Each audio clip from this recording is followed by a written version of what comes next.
কান্না করে, আম্মু আমারে মাফ করে দাও। মায়ের কলিজায় মায়া বাইরা যায়, বাচ্চাটারে কোলের মধ্যে জড়ায় কয়, মা আর কাঁদিস না, তোরে মারবো না। একটা ছাত্র অন্যায় করে শিক্ষকের কাছে যখন কান্না করে, হুজুর আমারে মাফ করে দেন, আমি আর কোনোদিন অন্যায় করব না, এমন কোন শিক্ষক নাই তারে দয়া না করে। ও আল্লাহর বান্দারা, ও গুনাহগারেরা, আজকে তুমি আমি কত গুনাহ করেছি,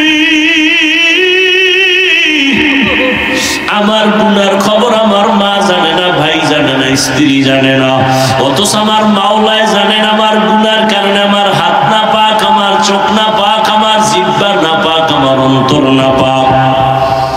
আল্লাহর কাছে যদি কান্না করে বলতে পারি, হে মালিক আর গুনাহ করব না, দয়া করে মাফ করিয়া দাও, শিরকের গুনাহ, কবিরা গুনাহ, কুফরি গুনাহ আর করব না, মাফ করো। একটা বাচ্চার কান্নায় যদি মায়ের মায়া বাড়ে, একটা ছাত্রের কান্নায় ওস্তাদের মায়া বাড়ে, আমার মাওলার মায়াটা কি কম? বান্দা যখন আল্লাহ বলিয়া জিহ্বা নাড়াইয়া ডাক দেয়, আমার মাওলার কুদরতি মুহাব্বতের জোশ, আমার মাওলার মুহাব্বতের সাগরে তুফান, আমার মাওলা কুদরতের হাত বাড়াইয়া কয়, ও বান্দা তুই কি পরিমাণ গুনাহ করছো, পাহাড় পরিমাণও যদি গুনাহ কর, আমি মাওলা তোরে আর ফিরাইয়া দিব না। আমারে যখন তুই ডাক দিছো, আমি মাওলার ছেলে নাই মেয়ে নাই, আমি আদর করে তোদের বানাইছি।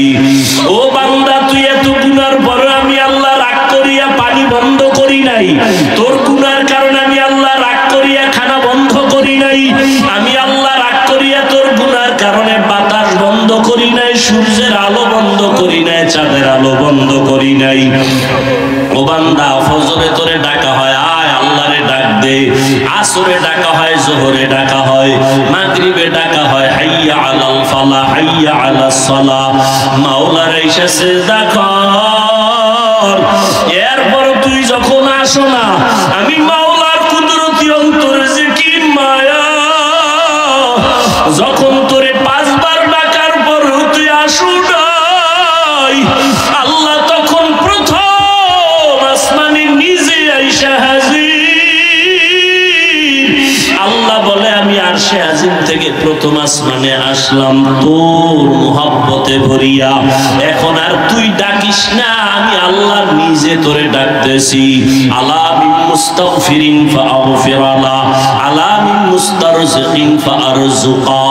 ও বান্দা কি গুনাহ করছো, আমি গভীর রজনীতে প্রথম আসমানে হাজির হয়ে গেলাম, এখন সবাই ঘুমায়, ঘরের ভেতরে সবাই ঘুম, গাছের পাখিরা ঘুমায়, জঙ্গলের পশুরা ঘুমায়, নদীর মাছ ঘুমায়, আমি মাওলা এখন আসছি নীরব সময়, আমার একটু ডাকার মতো ডাক দাও, আমি আল্লাহর কাছে চাওয়ার মতো চাও, আমি আল্লাহ যদি তুমি চাইতে পারো দেওয়ার জন্য তৈয়ার হয়ে গেলাম। উদউনি আস্তাজিব লাকুম, বান্দা যখন আমার কাছে চাইবা আমি দিতে দেরি করব না। কওমের লোকদের নিয়ে দোয়া করে, আল্লাহ বৃষ্টি দাও।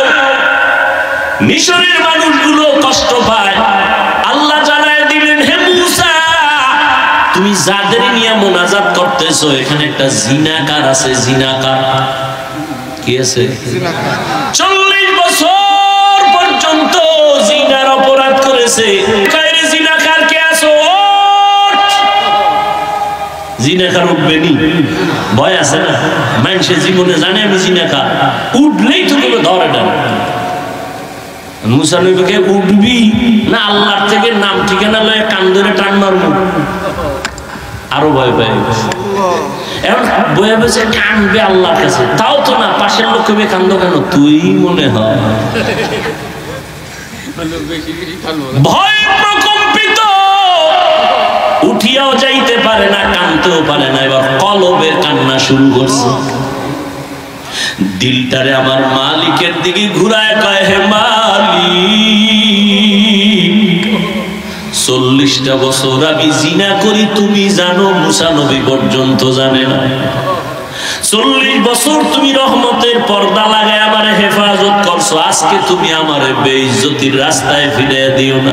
আমি এমন তওবা করলাম, জীবনে কোনোদিন আর কোনোদিন গুনাহ করব না। এমন কান্না কলব দিয়া দিছে আমার মাওলা কয়, ও মিকাইল ফেরেশতা, আমার নবীর দোয়াটা কবুল করে নিলাম, বৃষ্টি দেওয়া শুরু করো। মুসা নবী তো আল্লাহরেও দইরা লাইছো, আল্লাহই মাত্র বললা জিনাকার না উঠলে দিবা না, জিনাকার তো উঠে না আবার দিলা কেন? আল্লাহ কয়, ও মুসা, যার কারণে বলছি বৃষ্টি দিব না, তার কারণেই দান করলাম। কয় উম্মা এটা কেমন কথা? কয় এটাই কথা। ও পর্দার আড়ালের আম্মা জানেরা, ও বৃদ্ধ বাবাজিরা, ও কলিজার যুবক বাবারা, আমার মাওলার কাছে কোনোদিন চাওয়ার মতো চাইছনি? আমার মাওলা তোমারে ডাকছে, তুমি যাও না। এখন প্রথম আসমানে ভোর রাত্রে আমার মাওলা হাজির। আমার আল্লাহ চায় তোমারে মাফ করিয়া দিবেন। আমার আল্লাহ চান তোমাকে জান্নাতি বানাইয়া কবরের বিছানায় শোয়াইয়া দিবেন। কারণ আমার মাওলা জানেন আমরা বড় দুর্বল, সূর্যের গরম সইতে পারি না। এই সূর্য কিয়ামতের দিন মাথার উপরে যখন আসবে, কেমনে সহ্য করবা? জাহান্নামের আগুন সহ্য করা যাবে না। ও বান্দা, আমার আল্লাহর জন্য ডাকেন, ও বান্দা যত গুনাহ করছো আসো আমার কাছে ক্ষমা চাও, তওবা করো। ও যুবক বাবার, আমার মাওলার কাছে যদি তওবা করতে পারো, তোমার আমার মতো যুবকেরা স্কুলে কলেজে পড়ে নামাজ ছাড়ে না, মা বাবার সাথে বেয়াদবি করে না, তুমি কেন পারো না রে বাবা? তোমার মতো যুবক গাড়ি চালায় নামাজ ছাড়ে না, তুমি কেন পারো না? তোমার মতো যুবক ময়দানে কৃষি কাজ করিয়াও নামাজ ছাড়ে না, তুমি কেন পারো না? তোমার মতো যুবক দোকানদারি করে, ব্যবসা করে, র্যাব, আর্মি, পুলিশ, বিডিআরের চাকরি করে, নামাজ ছাড়ে না। তোমার মতো যুবক আজকে দেখো chairman, member, OC, DC, SP, MP, মন্ত্রী নামাজ পড়ে, অভাব নাই, তুমি কেন পারো না? ও বাবাজিরা, আপনার মতো বুড়া মানুষ মসজিদে গিয়া নামাজ পড়ে, আপনি কেন পারেন না? ও পর্দার আড়ালের আম্মা জানেরা, আপনার মতো কত মা পর্দা করে, স্বামীর মাল হেফাজত করে, নামাজ পড়ে, আপনি কেন পারবেন না? আমার মাওলার কোরআনটা কি মিথ্যা মনে করেছেন? আল্লাহর নবীর কথা কি মিথ্যা মনে করেছেন? আমার নবী যার কোনো গুনাহ নাই, ওই নবীও আম্মা জান আয়েশা রাদিয়াল্লাহু আনহার ঘরে বসে বসে কান্না করেন। আম্মা জান বলেন, নবী কেন কাঁদেন? নবী বলেন, হাসরের ময়দানে ভয়ঙ্কর হালাতের কথা মনে পড়েছে, জন্য কান্না করি।